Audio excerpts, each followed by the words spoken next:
তাকে অনুরোধ করব দ্রুততম সময়ের ভিতরে আমাদের মিশনগুলোকে কার্যকর করে এবং সরাসরি ঢাকা থেকে সংশ্লিষ্ট দেশের সরকারের সাথে যোগাযোগ করে তাদের মুক্তির ব্যবস্থা করা, তাদেরকে তাদের কাজে পুনর্বাসন করা এবং দেশে ফিরিয়ে আনতে হলে সম্মানের সাথে ফিরিয়ে আনার দায়িত্বপূর্ণ সরকার পালন করে।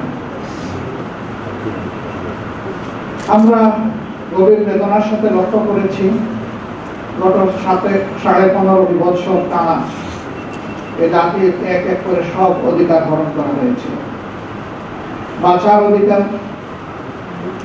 ন্যায় বিচার পাওয়ার অধিকার, মত প্রকাশের অধিকার, কথা বলার অধিকার, সর্বোপরি তার নিজের মূল্যবান ভোটটি পছন্দের দল এবং প্রার্থীকে দেওয়ার অধিকার সবগুলোই মেনে নেওয়া হয়েছিল।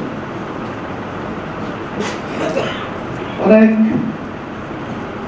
প্রতিভাবান মানুষকে রাষ্ট্রের বিভিন্ন গুরুত্বপূর্ণ দায়িত্ব থেকে দূর করে অবসরে পাঠানো হয়েছে, কাউকে কাউকে ওএসডি করে রাখা হয়েছে, হাজার হাজার মামলা দিয়ে লক্ষ লক্ষ মানুষকে জেলে নেওয়া হয়েছে। কার্যত আমাদের বাড়িঘর জেলেই পরিণত হয়েছিল।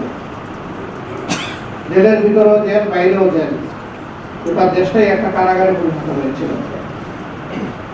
অনেক বিবেকবান নিরীহ মানুষ এই তাণ্ডবের কারণে তখন দেশ ছেড়ে ভিন্ন দেশে তারা ঠিকানা খুঁজতে বাধ্য হয়েছিল। অনেক প্রতিভাবান সাংবাদিক তাদের বিবেকের জায়গা থেকে রিপোর্ট করার কারণে এই দেশে তারা নিরাপদ থাকতে পারেনি বলে অনেকে দেশ ছেড়ে চলে যেতে হয়েছে। 13 সালে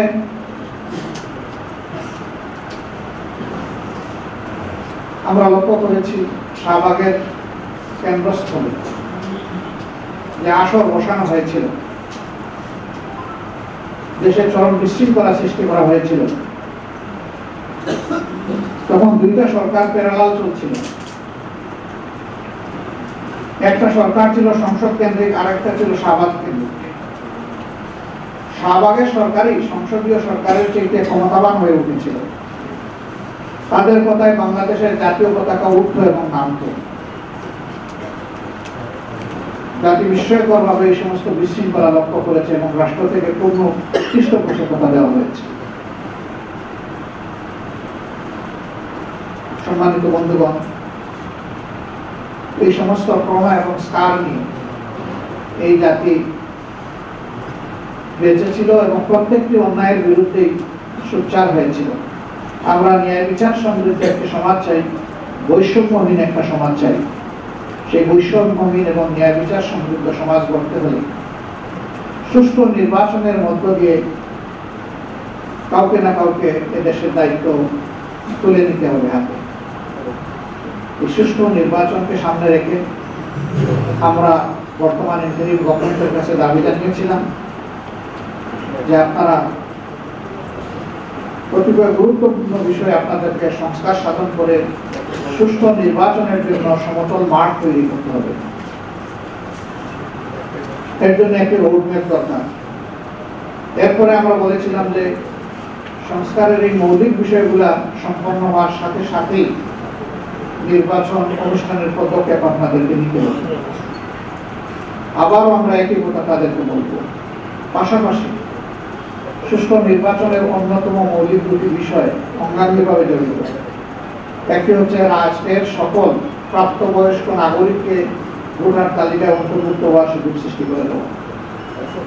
দ্বিতীয়টি হচ্ছে বিগত সরকার জুলুম করে বহু জায়গায় তৎকালীন বিরোধী দলে যারা ছিলেন তাদের এলাকাগুলোকে টার্গেট করে আসন সংখ্যা কমিয়ে দিয়েছে, আসন পুনর্বিন্যাসের নামে জুলুম করেছে। এগুলাকে আবার পুনর্বিন্যাস করা লাগবে বিবেক এবং বাস্তবতার আলো। এই ভোটার তালিকায় আমরা নিশ্চয়ই সবাই একমত হব।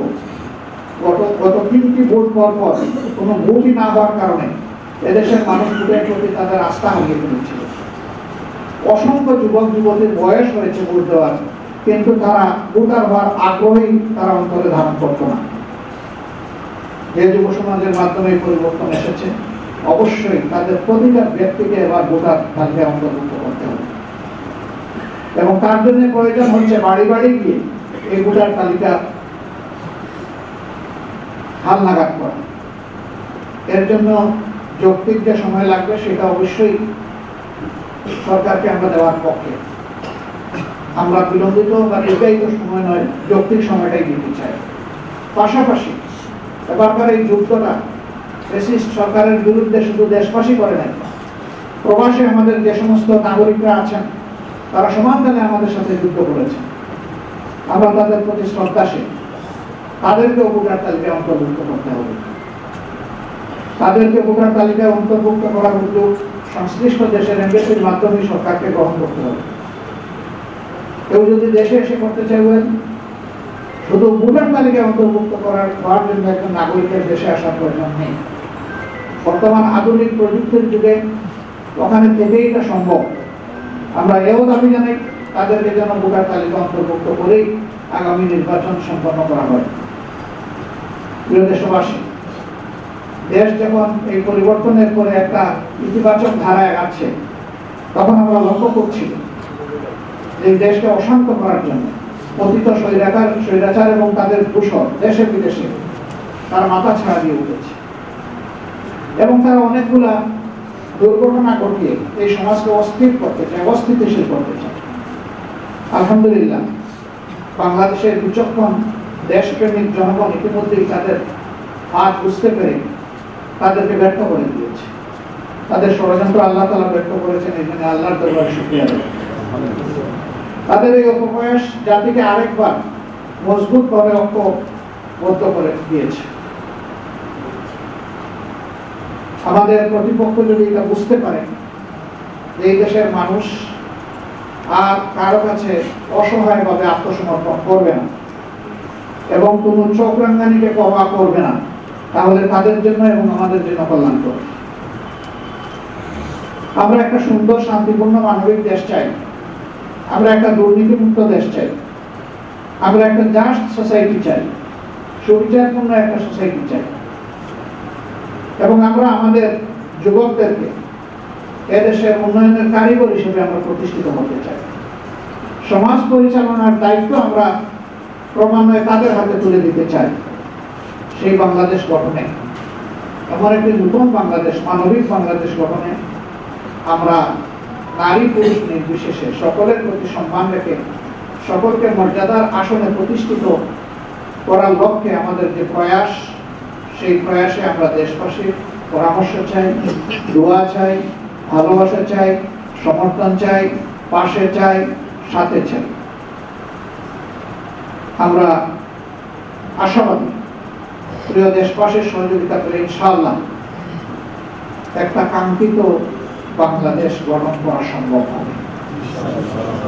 এই জন্য আমরা দেশপ্রেমিক সকল শক্তির প্রতি উদাত্ত আহ্বান জানাবো। জাতীয় স্বার্থের জায়গায় আমরা যেন কখনো বিভক্তিতে লিপ্ত না হই, বরঞ্চ আমরা যেন ঐক্যবদ্ধ থাকি। জাতি ঐক্যবদ্ধ থাকলে জাতির বিরুদ্ধে যারা ষড়যন্ত্র করবে তারা অবশ্যই ব্যর্থ হবে। আল্লাহ তাদেরকে ব্যর্থ করে দেবেন ইনশাআল্লাহ।